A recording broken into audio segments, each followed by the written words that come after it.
Welcome, and I'm going to call this meeting to order of the Board of Directors meeting, LPRCA, Wednesday, September the 7th, 2022. And as a reminder, this meeting is being recorded and will be posted to our YouTube channel at a later date. Are there any additional agenda items? Seeing none. Is there any declaration of conflict of interest? Seeing none. Then I have a motion that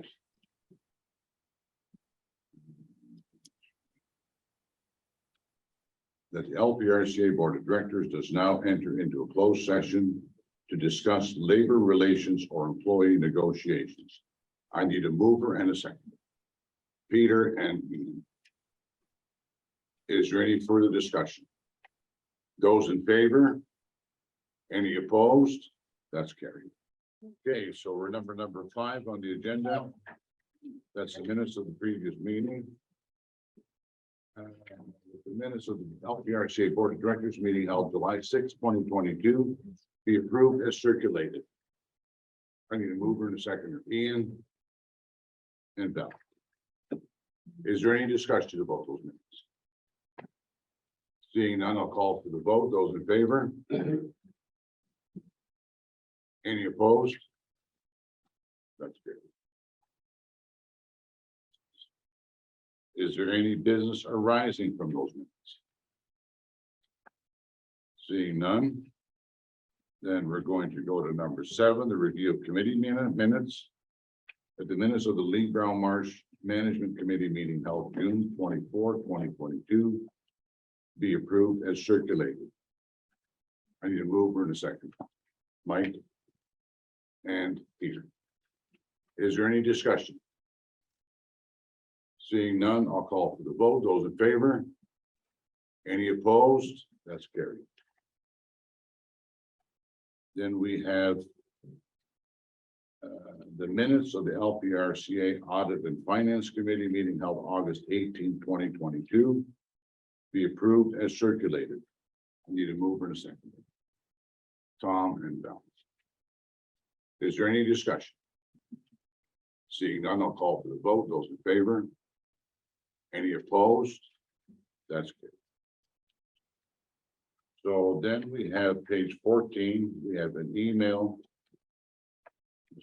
Here.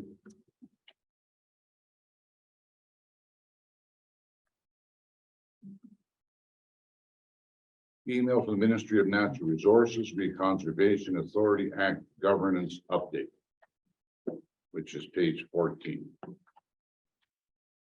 I have a motion here that the correspondence outlined the Board of Directors agenda for July of September 7th, 2022 be received as information.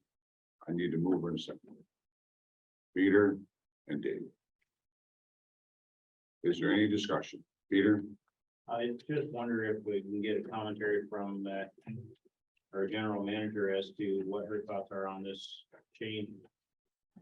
Is it positive, negative, neutral? Through the chair, thanks, Peter, for your question.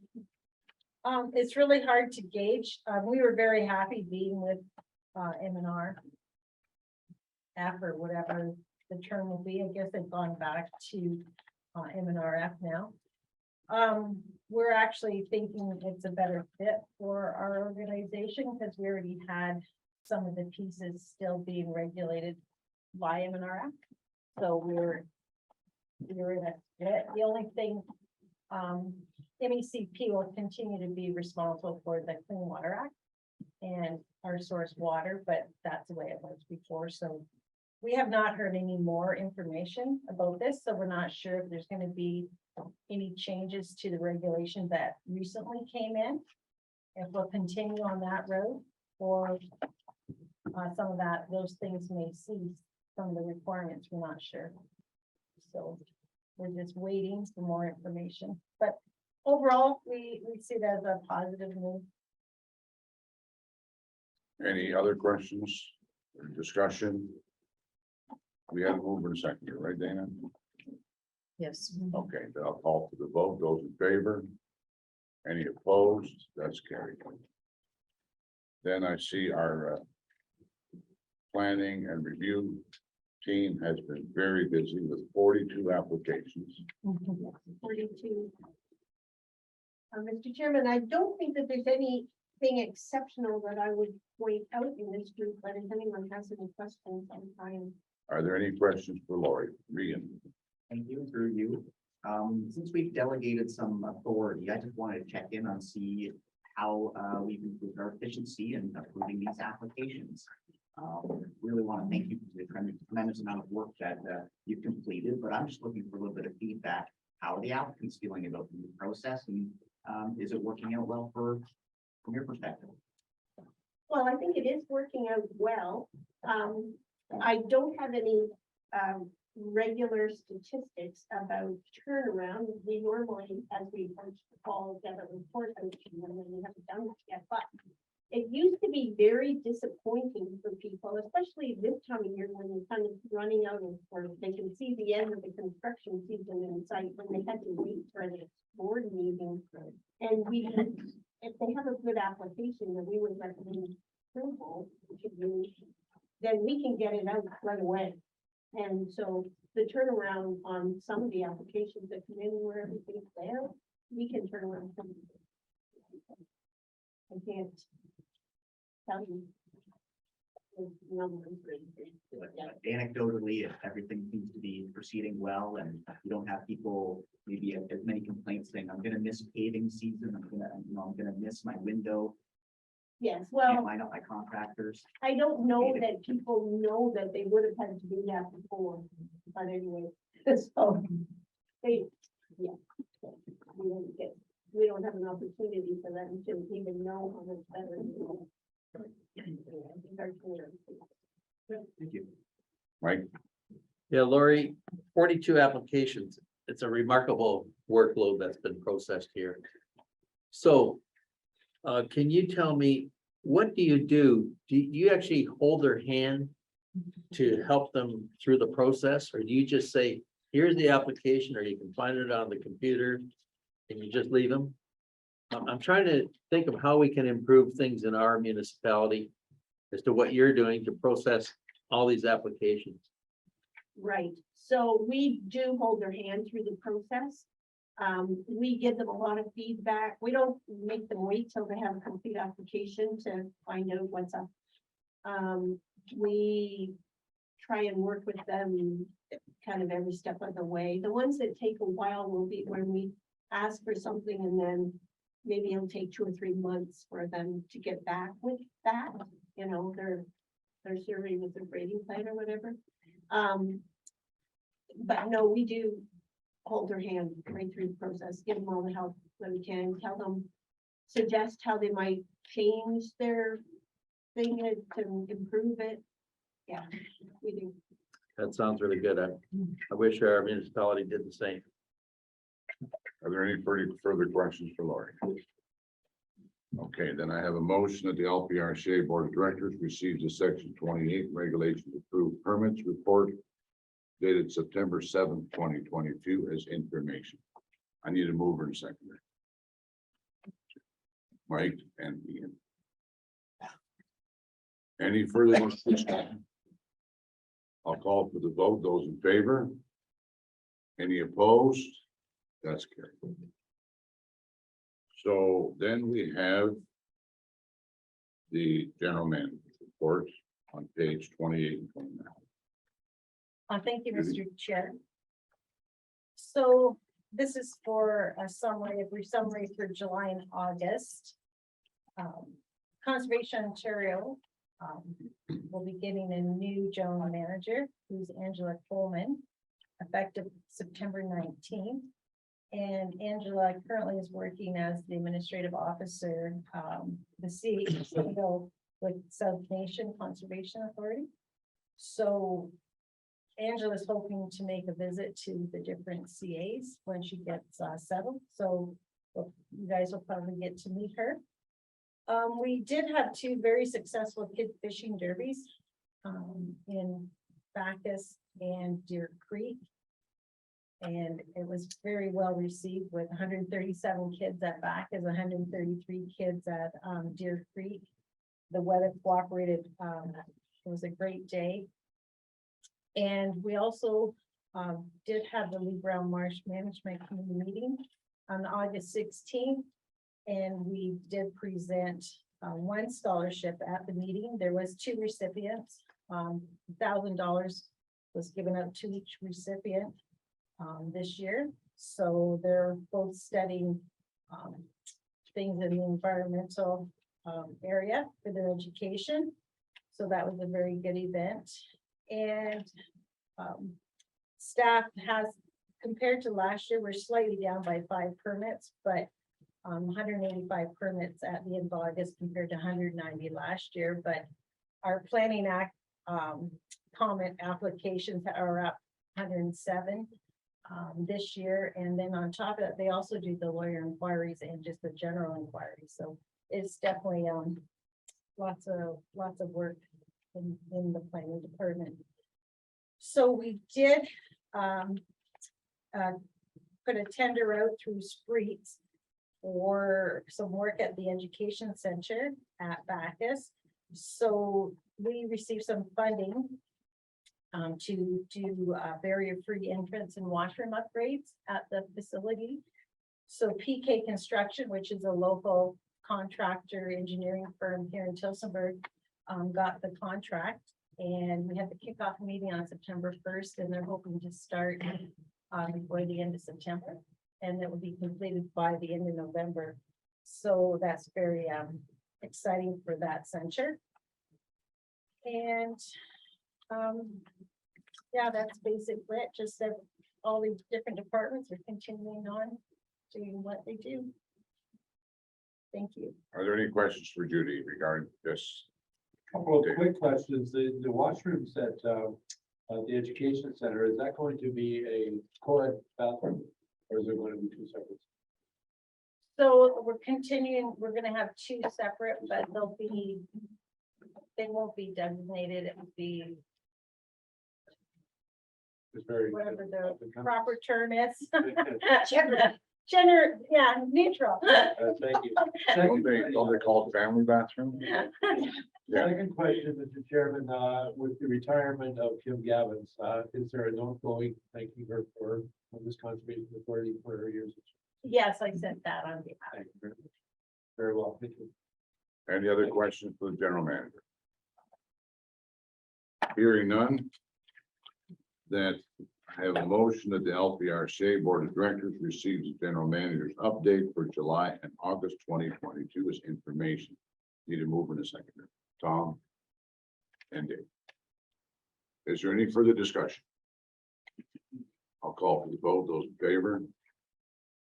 Are there any opposed? That's carried. So the next one is the Ladernell Conference. You want to speak to that, Judy? Thank you, Mr. Chair. So this is for the Latranel Conference. It's different than in previous years, but this year, I guess the last one was in 2019. This year, it's going to be just like a day and a half, and it's going to be held at the Royal Botanical Gardens in Burlington. So you would go in on the Monday. There's basically bus tours. You would pick a bus tour and they start like at 1 o'clock on the Monday. And then you're back at 5. And then the next day, it's a full day program with concurrent sessions and a guest speaker at lunchtime, who is Dr. Gail Frentberg. And it's called Reimagining the Great Lakes 50 Years Forward. So it's a little closer to home. We do have some rooms reserved, and we have until October 7th to cancel the rooms, but we thought it'd be free to reserve in case there's any interest from the board members attending. And I'm hoping that a couple staff members will also attend, but that hasn't been firmed up yet. So are there 2 board members that would like to go to that? Mr. Chairman, I always attend that, but we have a council meeting that night and I can't get away for that. So it's 1 overnight stay, Yeah, I understand. and it sounds like what, a day and a half, Judy? Yeah. Day and a half. Are there any counselors interested? Robert? Mr. Chairman, I have attended several of the conferences when they were in Alliston, and I found them excellent. And I know you were going to say the same thing, John. And I would like to attend, but I would recommend that any board member that wants to attend, it's an excellent conference. And don't be shy, but if no one else does, I would like to. Well, the date doesn't work for me. Or I would be very interested in going. Is there anyone else that would like to go? Do we know Peter? what- Do we know what the return time would be on the Tuesday? Because I do have council meeting that night. Usually done about 4 in the afternoon, the sessions. Yeah, you have some flexibility, because of concurrent sessions. Yeah, but I think you would be done. I don't know the exact time. But it'd probably be safe to say you'd be able to leave there by 4, 3 or 4. Yeah, the important sessions are usually in the morning and during lunch hour, early afternoon. And then after that, it's just the current sessions of interest. They're not mandatory. Peter, I could send you, I'm not sure if they posted the sessions yet, but I could take a look to see and I could send you information if you would be. I'm playing with the idea, but I need to check on a few things at home first. Okay, I'll send you the link to your email and then you can check to see if it works with your schedule. Okay, great. Okay. Thank you. Okay. So.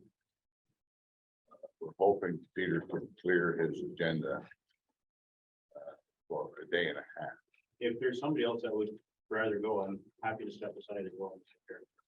Is there anyone else? Okay. So we'll leave it at that. Is that okay? Debbie? Sounds fun. Okay. So I have a motion that the LPRCA Board of Directors approves the attendance of the general manager for the 2022 Ladder Conference. Robert Chambers and Peter Gipman with a question mark. I need a mover and a second. Val. Dave. Any, Mr. Chairman, you could put an asterisk beside my name because I can attend without having to come back and campaign, so. is that right? Rub it in, Robert. Since he has a question mark, I want an asterisk. You were acclaimed? Congratulations. Yeah, Peter was too. Well, he can have an asterisk too instead of. Okay. Okay, any further discussion? I have a mover and a seconder, those in favor. Any opposed? That's good. So then we have the second quarter financial report, and I'll turn it over to Aaron. So the Q2 financial report is for the first half of the fiscal year, for the period up to and including June 30th. The first half operating revenues totaled 2.992 million, with expenditures of 1.98 million. Revenues represented 62.4% of the annual budget, and expenditures 41.3%, resulting in a surplus of 1.01 million. Revenues are 55,130 greater than 2021, or up approximately 5.8%. Expenditures are flat year over year. The operating surplus of 1.01 million is $55,765 greater than the 2021 surplus of 955,000, or up approximately 0.01%. Planning revenues came in for the first half at 258,000, comparable to 247 in 2021. The forestry program has issued 2 tenders through the second quarter, resulting in 195,000 in revenue.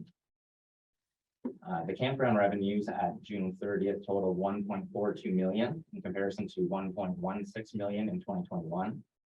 At the end of the second quarter, we had 432 seasonal campers, resulting in seasonal revenues of 1.96 million, exceeding budget by 3% or 34,600. Seasonal revenues are up $159,585 or 15% over 2021.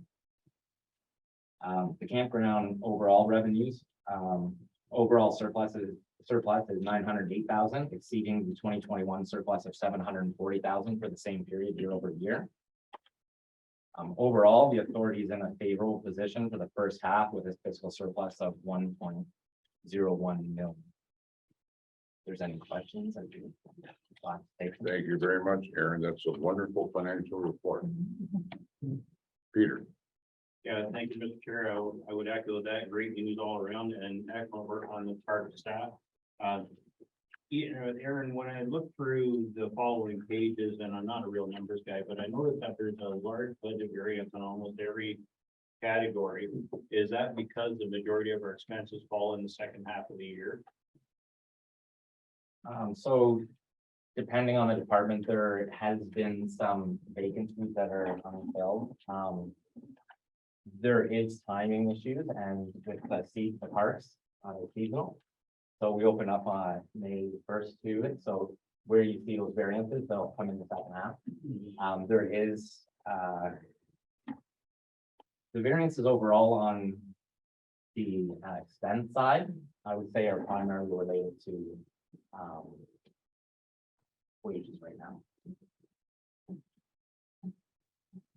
any further questions about the financial report?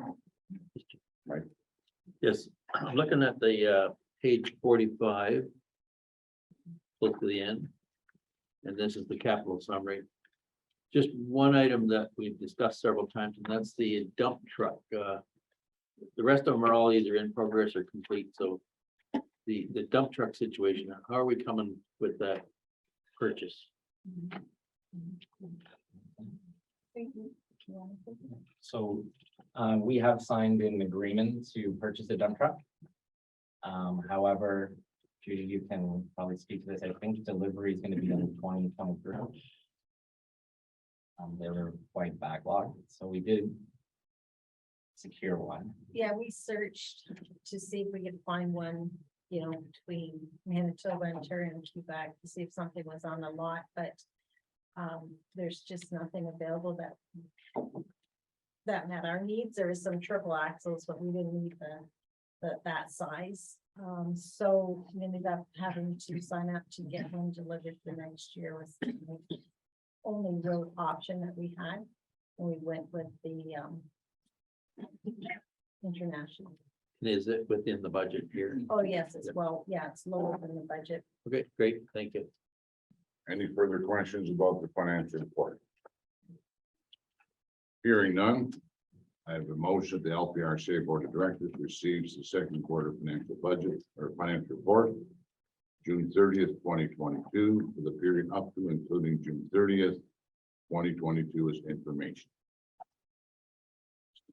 Tom moves it and Robert seconds it. Is there any further discussion?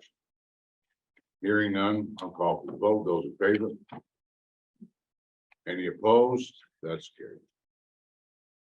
Then our last report is the watershed condition update. And who's going to do that? Lori? Oh, sorry. David Sorry. Crum. Dave. Yeah, I'm just gonna do a quick summary of this summer's watershed conditions. So overall, this summer has been quite a dry one. You speak a little louder. Month of July was specifically had very little rain. The month of August provided some relief, a little more rain, but the amount was still less than historical monthly averages.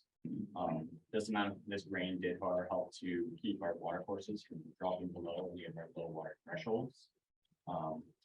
So due to these dry conditions this summer, we reactivated the local low water response team and have been and will continue to keep an eye on the flow rates of the water courses going into the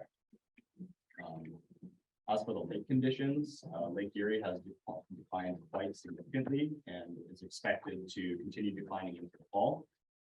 This drop in lake level should help to reduce the risk of storm surge flooding, but doesn't remove this risk altogether. Anyone has any questions? That sounds positive. Are there any questions for David? Mike? David, these rain recording stations, are they automated?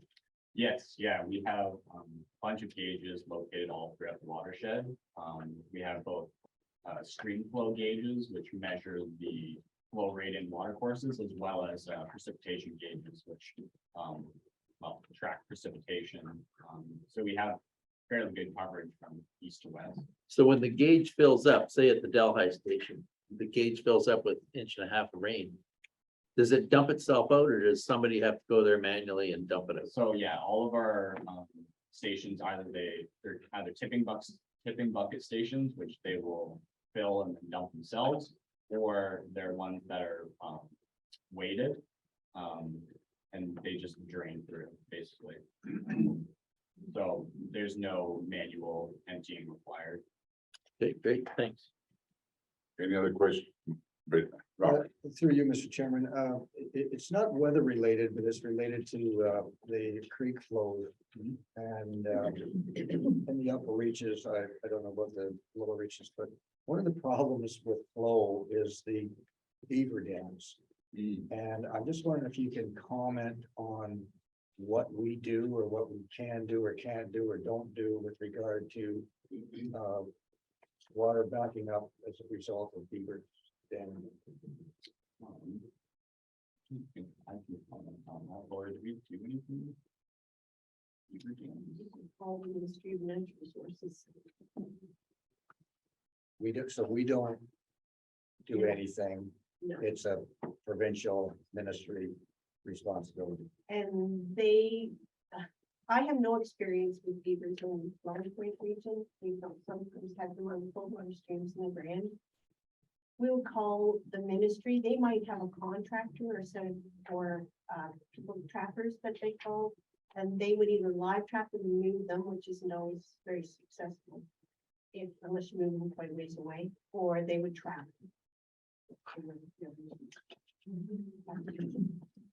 In some situations, the flooding is precipitated, no pun intended, by beaver dams rather than rainfall in some of the upper sections. So it is an issue, and it seems to be an issue that is getting worse and worse. Maybe more and more beavers are taking their homeland into the upper reaches of the watershed, but there's a significant issue in some areas up there. I know, for example, in our municipality, the Otter Creek, right before the dam, was populated by quite a few beavers. And our road superintendent got a hold of the trap from Brantford. He trapped 7 beavers out of it. And they were causing a lot of damage. You didn't release them in the Big Creek watershed. Any other questions for David? Ian? Thank you, through you. I have a bit of an odd question. But I think like the water response team would probably be the best of our staff to kind of provide a response. When we're watering, are we watering really to keep, our grass alive and part of our landscape management plan? Or is it in anticipation of a flooding event? We have dry soil and we get a lot of rainfall. It won't absorb into the ground, right? It'll run off. But if the soil is wet, it will soak up that water and there'll be less flow. So are we ever having an event where we're expecting a lot of rain? We know it's been dry. We might even get out there and try to water an area that we know is next to a water course, or we've had flooding events due to storm surge. We ever try to get out there and be preventative when we know we have dry conditions and we're expecting a big storm? Clearly, if the ground is dry, it's just all going to run off. And I've seen that we've watered on occasions. And I don't know if we're bringing in those traps just to keep the grass green, or if we're anticipating some rain and maybe trying to be proactive rather than reacting to a flooding event. Yeah, I don't think there would be like any, I guess, significant amount of proactiveness you could do, because our watershed is quite massive, right? It collects water over an incredibly huge amount of area. So it's not water in specific areas would make negligible impacts on like the stream flows and the drainage scheme. So what is the rationale as to, like, say, on specific properties, when we bring a bulk water hauler out, we're watering the grass in front of this building, for example, or I don't know where that truck came from, but I just happened to notice the other day, Yes, Judy. you know, are we doing it for? That's not our, like, we're just a tenant here, Ian. Oh, That's actually the landlord. He, Ah, right next door, he has a large water hauler, 6,000 liters. No, something, it's very large. So he had planted some new grass and he was watering it to get it, to make it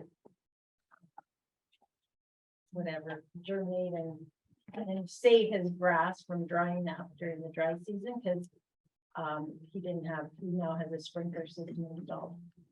So Thank you, you answered my question. Yeah. Satisfactorily. that was an No, I know we got lots of weird looks, like with our name up there, and we're out there with the big water truck for like a week watering their grass.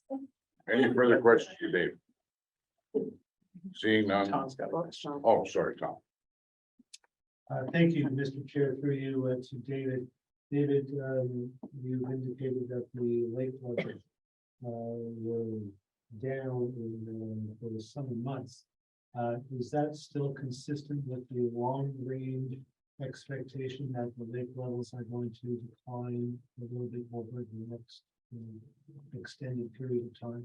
Yeah, we are going into the fall, they are expected to continue dropping. In terms of longer range than that, it's unsure, I suppose. But yeah, the monthly mean levels, can kind of give you a general idea. Then going all the way up to December, it's expected, highly expected forecast, but the expected is to drop, continue dropping. Thank you. Thank you, Mr. Chair. Any further questions for Dave? Seeing none, I have a motion that the LPRCA Board of Directors receives a watershed conditions update report as information. Need to move in a second. Ian and Tom. Any further discussion? Those in favor? Any opposed? That's carried. Thank you all very much for your participation in this meeting. It was very interesting, especially to receive that report from Tonya, and that we are now adjourned.